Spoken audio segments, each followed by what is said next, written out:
सम्पूर्णमा मेरो यो माई फ्यु जर्नी च्यानलमा स्वागत छ। आज हामी ऐतिहासिक ठाउँ लिगलिगकोटको अवलोकन भ्रमणमा अघि बढ्दैछौँ।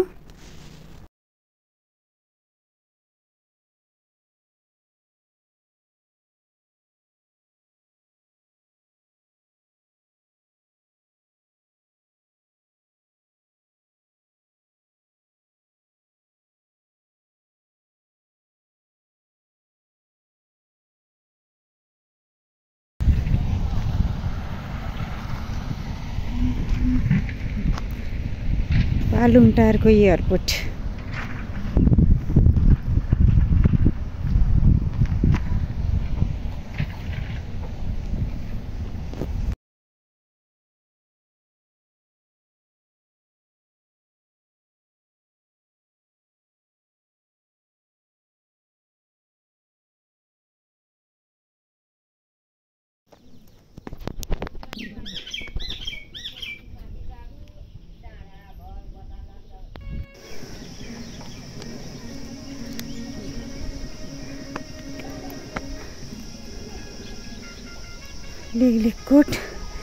लिगलिगकोटको झन्डा देखियो।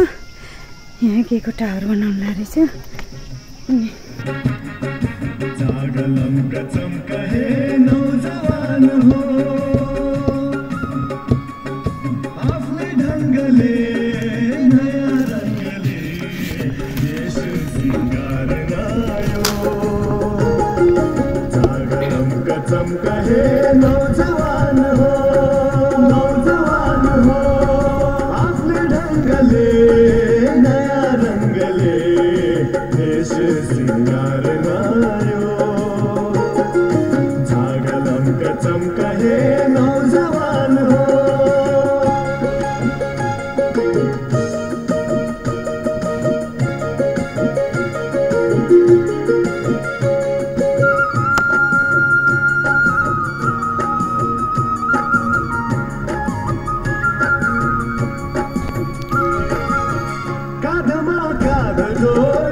लिगलिगकोट त्यहाँ कोटमै नपुग्दै पनि रमाइलो होला जस्तो छ। को आउनु भएको छ लिगलिगकोट? ल एकदम रमाइलो छ। आज त धेरै बादल तुयालुले दृश्य त्यति राम्रो छैन, तर राम्रो दिन पारेर आउनुहोस्। एकदम आउन पर्ने ठाउँ छ लिगलिगकोट।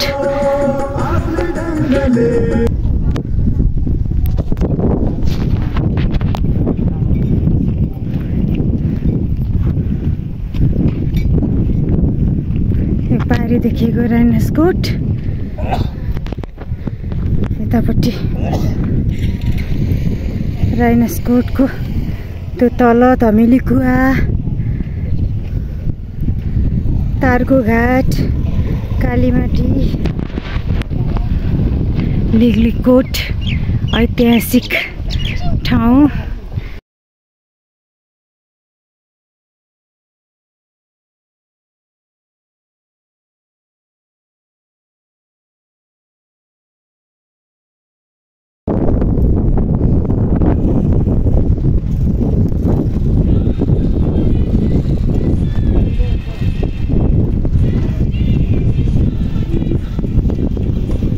देखिएको चुचुरो चाहिँ राइनसकोट। बगैँचा फर हावाले यति फर। यो लिगलिगकोट यस्ता कोटहरू राइनसकोट, लिगलिगकोट, तनहुँसुर यस्ता सुर कोटमा चाहिँ 2200-2400 राजाको पालादेखि नै यो डाँडा डाँडामा बसेर लडाईँ गर्ने अखाडा बनाउने काम गर्थे।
तोप हान्ने ठाउँ है। ए होला नि यो पुवाल बनाएको कि हेर्नु तोपै रहन्छ। जे होस् यहाँ लुकेर अब तलबाट आएका शत्रुहरू भन्नु पर्यो नि, शत्रुहरूलाई हेर्ने भ्यू होला, भ्यू सेन्टर, भ्यू पोइन्ट। यो चाहिँ त्यहाँबाट यो चारैतिरबाट पुवाल यताबाट पनि छ, यहाँबाट पनि पुवाल छ। यो चाहिँ लडाईँ गर्दाखेरि यता टाढाबाट शत्रु तलबाट आएको हेर्ने ठाउँ होला। राइनास्कोट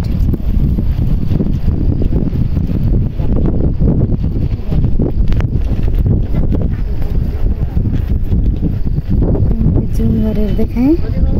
राइनास्कोट तलपट्टि डम्बरेकुवा, अर्को घाट,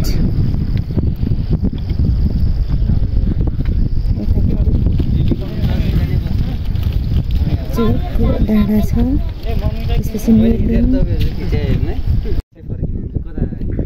फेरि हामी यता कालीमाटीतिर।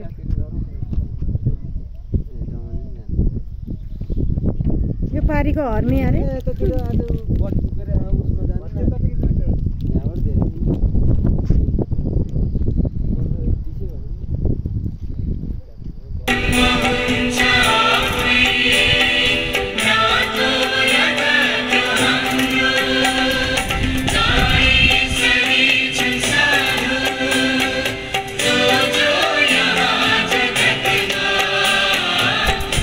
सुर धमिलो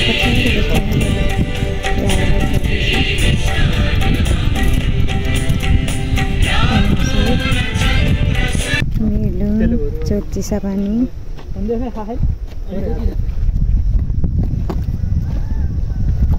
राइनास्कोट,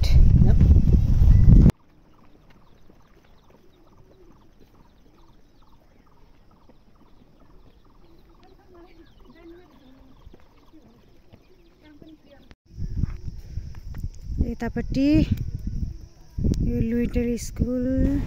हामी अब लिगलिगकोटबाट हामी अब लमजुङतर्फ लाग्दैछौँ।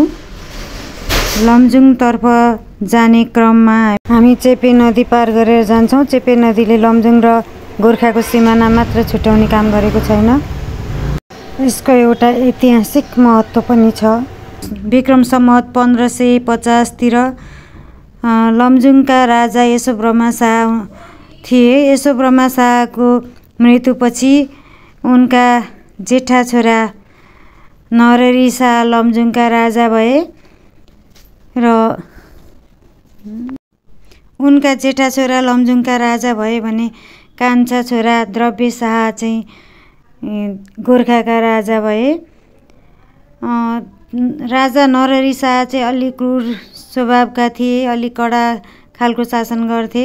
द्रव्य शाहलाई नरहरि शाहले धेरै प्रहार गरिराखे र दाजुभाइ बीच धेरै लडाइँ भइराख्यो।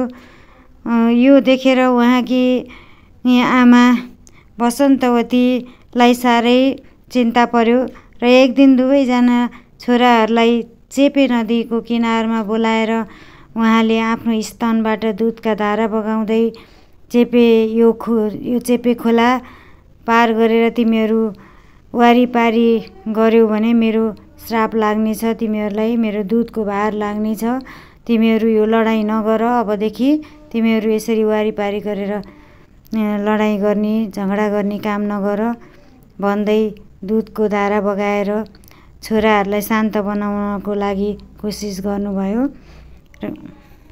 यसरी एउटी आमाले छोराहरूलाई झगडाबाट मुक्त गराउनको लागि यो नदीको माध्यम लिनुभएको इतिहासले देखाउँछ।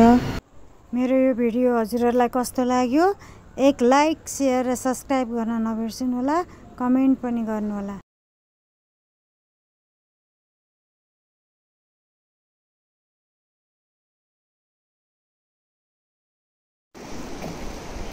यो मध्य पहाडी राजमार्ग, यतातिर गोर्खा, यो चेपे खोला भयो, यसले साथ छुट्याएको छ गोर्खा र लमजुङको। यतातिर चाहिँ अब यो लमजुङ